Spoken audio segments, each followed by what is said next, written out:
morning. I'm Pastor Chavaleh, and I'm so glad to welcome you virtually to Mount Cross this morning as we continue to explore the Gospel of Mark. And today we are reading chapter 1, verses 21 through 28, which is really Mark's the first description of Jesus' power in Mark's Gospel. Mark writes, "And they entered into Capernaum, and immediately," and this is another thing I love about Mark, along with every single immediately, so many of his sentences start with and, K, and, all over. "And they entered into Capernaum, and immediately on the Sabbath they entered the synagogue, and he was teaching. And they were amazed at his teaching, for he was teaching them as one having authority, and not as the scribes. And immediately into their synagogue came a man with an unclean spirit, and he cried out, saying, 'What are you doing, Jesus? Have you come to destroy us? I know who you are, the Holy One of God.'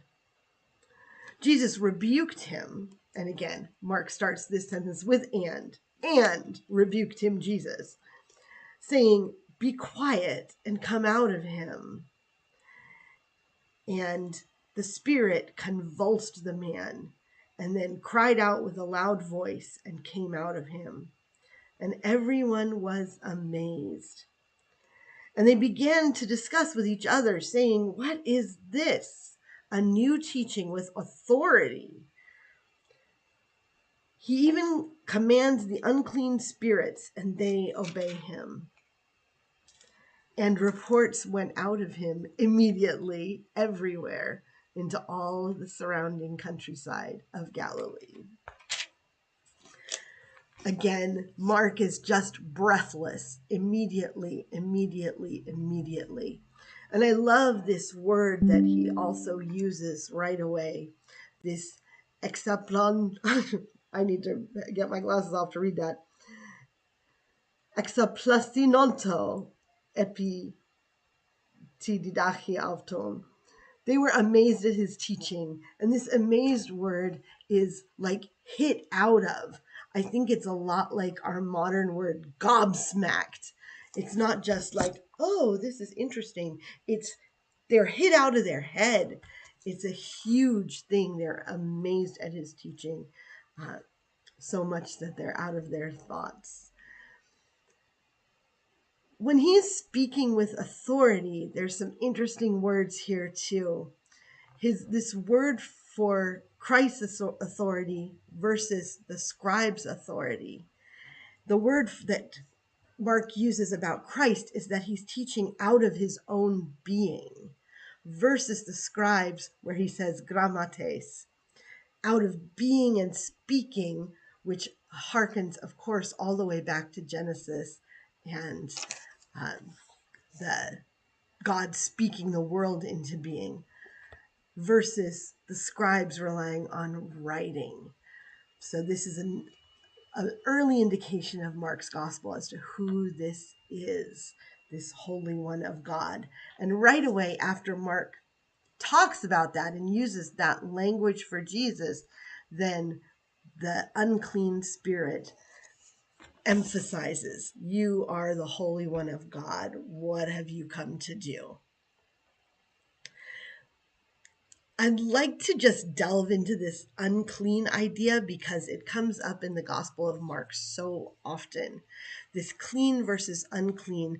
It's not like a medical issue. We think about it sometimes as referring to leprosy and things like that in the New Testament, but it's really about borders and transitions.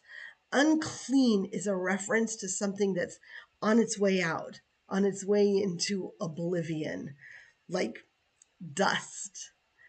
And this dangerous feeling is the transition between things. There's a lot of human anxiety around transitions. Any kind of change gives us anxious feelings, and we like borders. And so these unclean things don't have clear borders.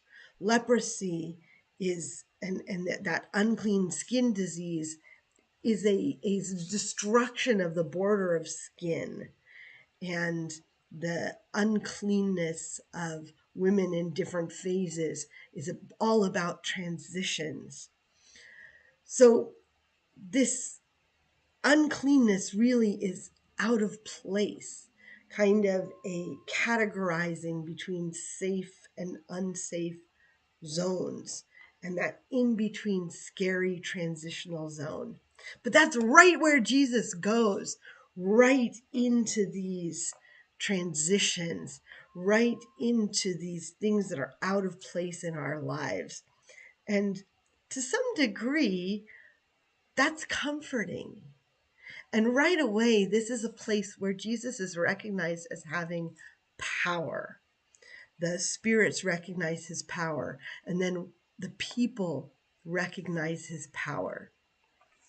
And this is the beginning of this Act 1, Act 2 Jesus in the Gospel of Mark. I guess it's theater time for me, so I'm thinking in terms of acts. In Act 1 of Mark, he has these great displays of power, and all of the people that he meets, he fixes with this power. And then later, we're going to see that power kind of dissipating until Jesus is more like the people that he was fixing in Act 1. It's kind of like the first half he's fixing people, and the second half he's becoming people. He is more and more becoming God with us, and that humanity that God is insisting on so he can walk with us in this life and in suffering. So the borders within Jesus that he's strongly capturing in this first story, they start to dissipate, and he starts to be more porous and not have the same clarity of border. Mark's gospel is super weird, and it's only going to get weirder. I hope that you enjoy it as much as I do, and especially this first story of power, where Jesus is addressing these places of transition in our lives, these places of anxiety, and coming alongside and inside those places to heal and restore and strengthen. I hope that that's something that you can take away for today. Have a great rest of your day, and I'll see you Sunday.